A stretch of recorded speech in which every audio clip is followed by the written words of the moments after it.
বছর ভোট দিয়েছি, লিস্টে আমার নাম আছে।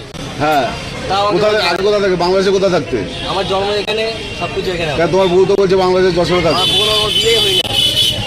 সব উল্টো পাল্টা, কোনো সার্ভে না হয়ে আমাদেরকে এইভাবে রাত্রে তুলে নিয়ে চলে যাচ্ছে, আর কিচ্ছু বলছে না। কেউ আসছে, আরো ছেলেদের নিয়ে চলে যাচ্ছে। আমরা বলছি তো কতবার এসে এত ভাই, কিন্তু আরো 4 জন নিয়ে আসবে। এইভাবে তো শেষ করে দেবে। প্রত্যেকটি মানে আমি যত বলছি যে জন্ম দাদু আসসালামু আলাইকুম।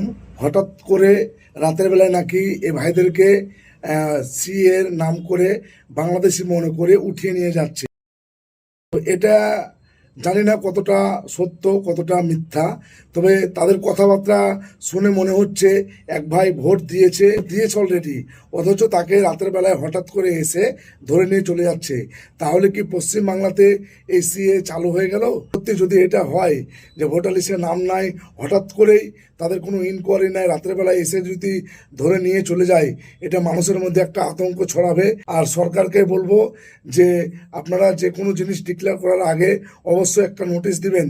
আসসালামু আলাইকুম। ভিডিওটা শেয়ার করবেন যাতে করে সাধারণ মানুষ বুঝতে পারে